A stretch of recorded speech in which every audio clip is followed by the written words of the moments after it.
चलो लगाओ next heading, retirement of a partner.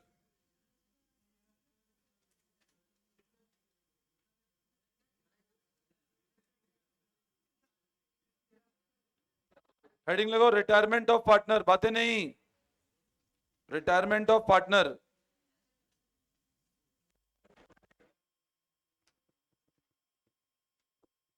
देखो इसके अंदर ना, it is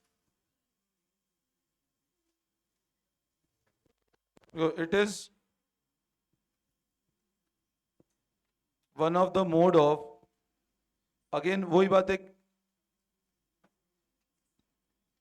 reconstitution of the firm. मतलब रिटायरमेंट एक तरह से किसका मेथड है, फर्म के रिकॉन्स्टिट्यूशन का। और when ever a partner retire,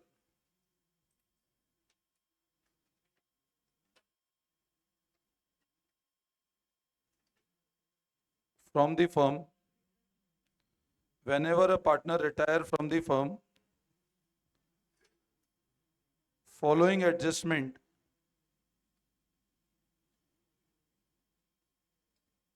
need to be done। जब भी कोई पार्टनर रिटायर होगा, ये एडजस्टमेंट करने होंगे हमको। अब लिखो first, calculation of new ratio,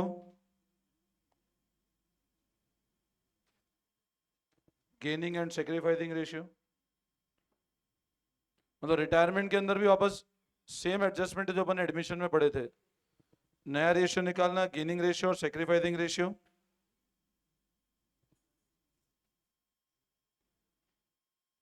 अब एडमिशन वाला चैप्टर आता है तो ये चैप्टर बहुत फटाफट हो जाएगा, क्योंकि कंसेप्ट सब सेम ही चलने हैं। Adjustment of goodwill,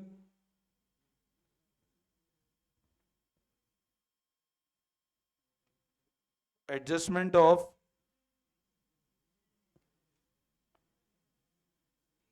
accumulated profit, losses and reserves,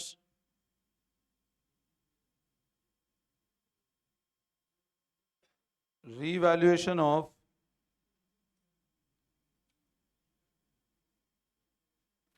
asset and liabilities,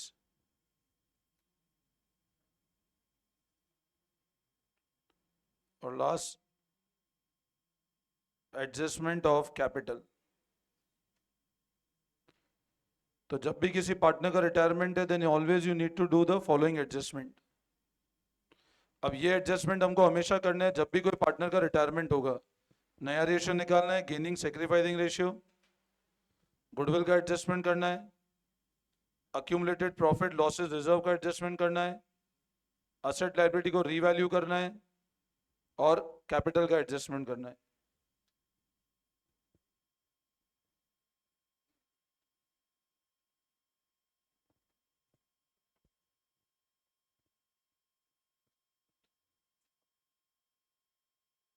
Any doubt till this point?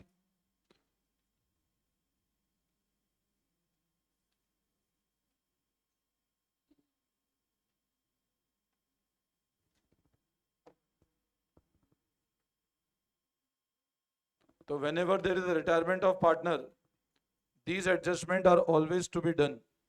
नया रेशियो निकालना, gaining ratio, sacrificing ratio, goodwill का एडजस्टमेंट करना है, अक्यूमुलेटेड प्रॉफिट लॉसेस और रिजर्व का एडजस्टमेंट करना है, असेट लायबिलिटी को रीवैल्यूएशन करना है, और कैपिटल का एडजस्टमेंट करना है। Any doubt till this point? Clear है? अब लगाओ first heading,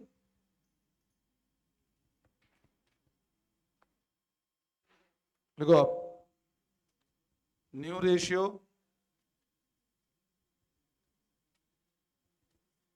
gaining and sacrificing ratio.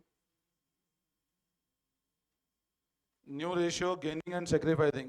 Now what is new ratio?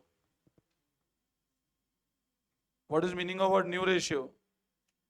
जिस रेशियो में पार्टनर्स, अब रिटायरमेंट का मतलब क्या है? देखो यहां पर एक चीज समझना, अज्यूम करो there are 3 partner A, B and C। इनका लेट से प्रॉफिट का रेशियो है 3:2:1। मान लो 3 पार्टनर है एबीसी जिनका रेशियो है 3:2:1 और सी फर्म से रिटायर हो जाता है। अब अगर सी फर्म से रिटायर होता है तो देखो ध्यान दो, अब क्या होता है, मान लो 3 पार्टनर ए बी और सी, और सी रिटायरमेंट ले लेता है, let's say C retire from the firm. अब अगर सी फर्म से रिटायरमेंट लेता है तो पॉइंट ये आएगा कि मेरे को एक बात बताओ, जैसे एडमिशन होता था किसी पार्टनर का, तो एडमिशन होता था तो क्या होता था, एग्जिस्टिंग पार्टनर को नुकसान होता था। अगर नए पार्टनर का एडमिशन हो रहा है तो एग्जिस्टिंग पार्टनर को नुकसान होता है क्योंकि अपना शेयर उसको देना पड़ेगा। अगर कोई पार्टनर का रिटायरमेंट हो रहा है तो ये ध्यान रखना, एग्जिस्टिंग पार्टनर को प्राइमरली तो क्या होगा, क्योंकि ये निकला बिजनेस तो सेम ही चल रहा है, ठीक है, उसके जाने से कुछ बिजनेस पे फर्क पड़ेगा, बट एक जमा जमा बिजनेस में ऐसा नहीं एक पार्टनर निकल गया तो एकदम से कम हो जाएगा। तो always remember, when ever any partner retire, existing partner को प्राइमरीली तो क्या होगा, गेन होगा। अच्छा, गेनिंग रेशियो निकालने का फॉर्मूला वही है, old minus new. Result negative में आए गेन और पॉजिटिव हो तो सेक्रीफाइस, ठीक है ना। तो सबसे पहले देखो अपन क्वेश्चन करते हैं एक बार, आ जाओ, come to page number,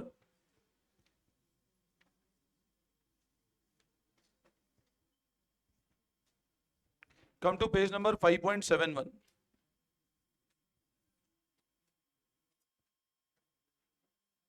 question number 1 पे ध्यान दो, page number 5.71, question number 1। Tushar, Radha and Gar were partners sharing profit in the ratio 1/2:2, 2/5:2, 1/10। ध्यान देंगे सब लोग बेटा, 3 पार्टनर्स हैं जिनका रेशियो है 1/2:2, 2/5:2, 1/10। अब बताओ 1/2:2, 2/5:2, 1/10। Now how would you right this ratio, बताओ। तो आप बोलोगे इस रेशियो में सबसे बिगेस्ट वैल्यू 10 है, तो 5:, ये रेशियो है, ये आता है समझ में। अब बोल रहा है determine the new ratio if गर्व रिटायर। अब ये 3 पार्टनर्स का रेशियो है। क्वेश्चन बोल रहा है नया रेशियो निकालो अगर ये वाला पार्टनर रिटायरमेंट ले ले तो। अब बहुत सिंपल है, अगर इसने रिटायरमेंट ले लिया तो नया रेशियो क्या हो जाएगा इनका, सिंपल 5:4, उसका हटा दो शेयर, बस। आपने उसका शेयर कितना था, गर्व का ये था, अगर रिटायरमेंट ले लिया कुछ भी गिवन नहीं है तो नया रेशियो क्या रह जाएगा, सिर्फ 5:4। आई बात समझ में, सिंपल 5:4:1 रेशियो था, ये पार्टनर ने रिटायरमेंट ले लिया तो नया रेशियो क्या रह जाएगा, 5:4। समझ आया, करो कॉपी फटाफट। तो जी रिटायर तो new ratio equal to 5:4, simple. If G retire then new ratio equal to 5:4। Copy कर लो फटाफट।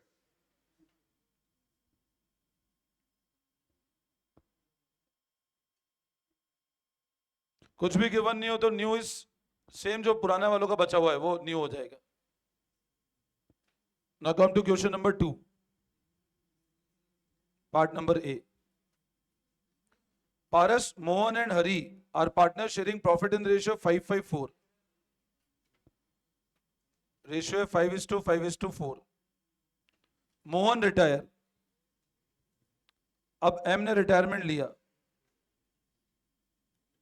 ध्यान देना प्लीज, 3 पार्टनर्स है, रेशियो है 5/4, एम ने रिटायरमेंट ले लिया and his share was equally divided between Shiv and Hari. अब एम ने रिटायरमेंट लिया तो बोलो what was the share of M.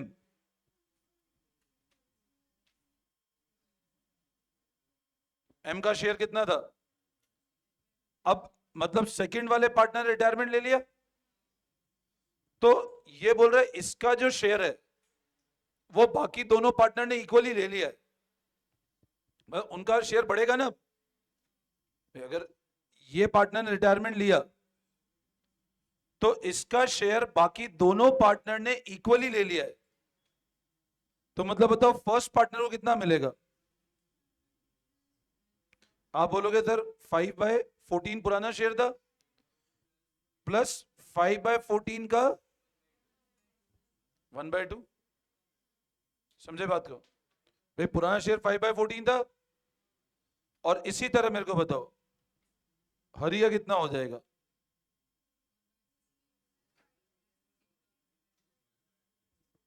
Equal divide कर लिया ना। Now what is LCM? 28 का एलसीएम आएगा।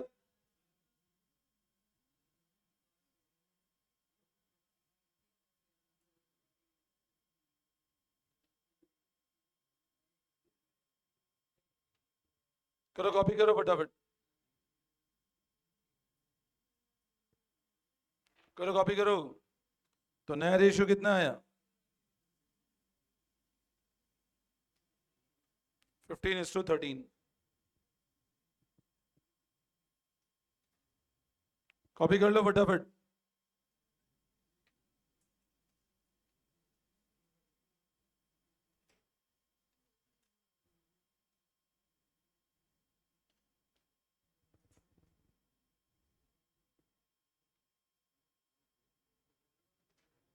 कर लिया कॉपी?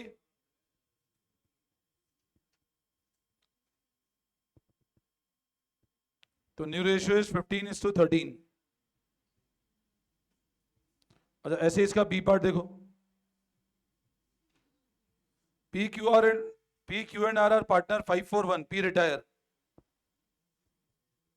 सिंपल गिवन है, पी क्यू और आर पार्टनर्स हैं, पी रिटायर ले लेता है। तो बोलो क्या नया रेशियो आ जाएगा? 4, simple 4:1।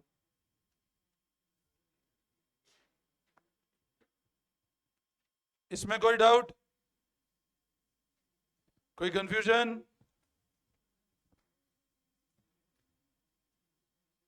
Now come to question number 3।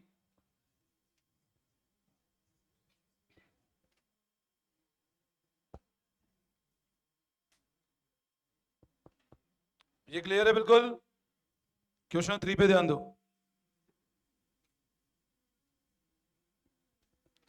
Are S and M R partner sharing profit in the ratio. अब 3 पार्टनर्स हैं, 2:2:1। M decide to retire from the business. अब एम ने रिटायरमेंट, इस पार्टनर ने रिटायरमेंट ले लिया, ध्यान दो, and is share is taken by R and S in the ratio 1:2।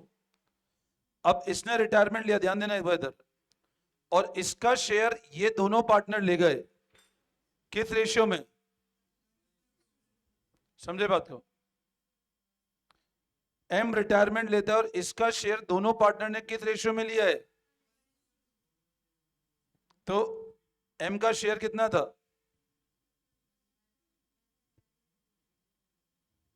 1/5। समझ आता है? अब आप बताओ आर का कितना शेयर था?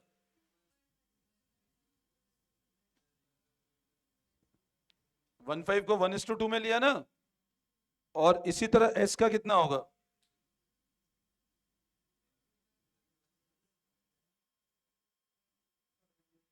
15 एलसीएम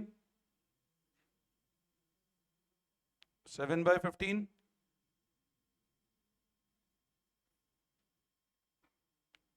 8/15। तो न्यू रेशियो कितना आता है? 7:8। समझ में आ रहा है? देखो क्या बोल रहा है, एम ने रिटायरमेंट लिया, एम का शेयर कितना है, और एम का शेयर आर और एस ने लिया है, क्या रेशियो में लिया है? तो एम का पुराना शेयर प्लस नया और मिला, तो एम का पुराना शेयर कितना था, नया कितना मिला? 1/5 का, भाई जो एम का शेयर है उसका 1/3 इसको मिल गया, और इधर 1/5 का वापस कितना मिला? 2/3। समझ आया? कोई दिक्कत? तो न्यू रेशियो इज 7:8।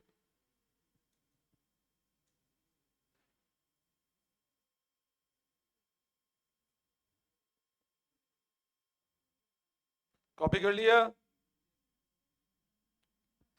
क्वेश्चन 4 पे आ जाना।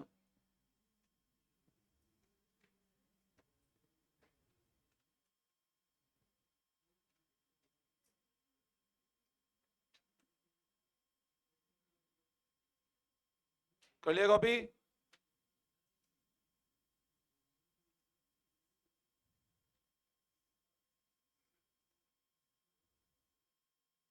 क्वेश्चन 4 पे आ जाओ।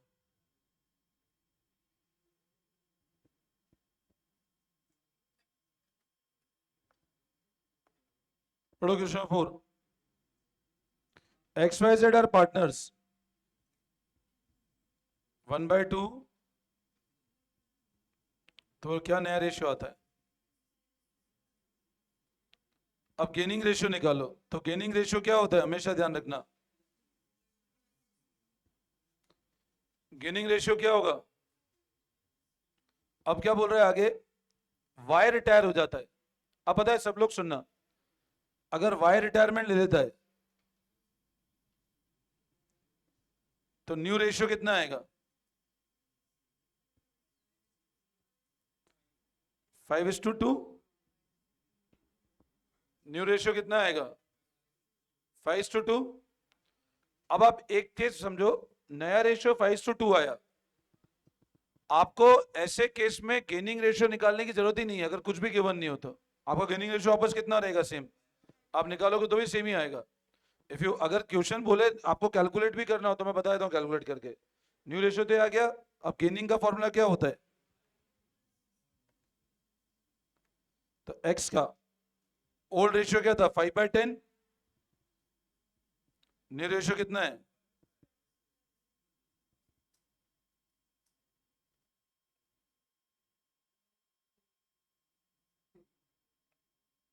ये गेन है। इसी तरह जेड का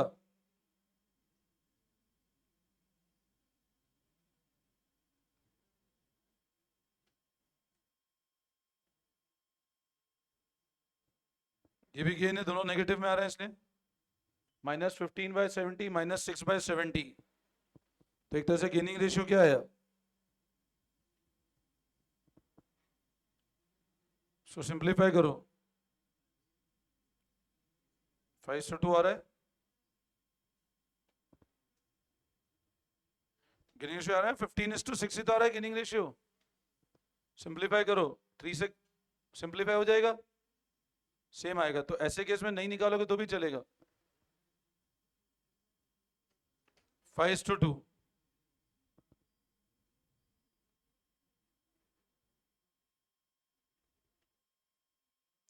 फिफ्थ वाला क्वेश्चन बहुत सिंपल है, होमवर्क कर लेना। सिंपल ओल्ड माइनस न्यू करना है ना। फिफ्थ वाला क्वेश्चन सेम पैटर्न है, सिंपल ओल्ड माइनस न्यू करना है आपको।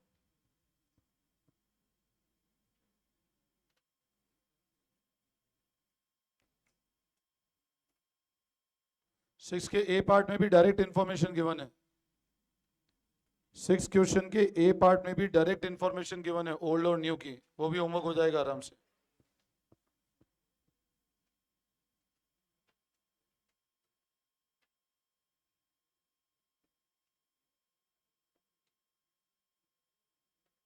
अच्छा, अभी जो बताया उस सेम पैटर्न पे जो क्वेश्चन कराए उस पे 8th क्वेश्चन भी होमवर्क हो जाएगा आराम से। 8th question, question number 8। और 9th वाला देखो, एबीसी पार्टनर है 5:3:2 में। सी रिटायर और उसका शेयर कौन लेकर जा रहा है? सिर्फ ए। तो सी का शेयर सिर्फ ए में क्लब हो जाएगा। तो ए का पुराना रेशियो में सी का शेयर क्लब कर दो। तो कराऊंगे ए वाला, बी में कुछ भी नहीं करना है। तो 9th वाला भी कर लेना होमवर्क। तो 9th 8 एक 7 भी करना है ना, 7 भी होमवर्क करना। 6 का बी पार्ट मत करना, वो मैं करा दूंगा आपको, ठीक है ना। 9th 8 7 कर लेना, और 10th 11 फिर हम लोग नेक्स्ट क्लास में कर लेंगे, ठीक है ना। बस इतना काम करना, फिर करते हैं नेक्स्ट क्लास में कंटिन्यू। चलो, thank you all of you.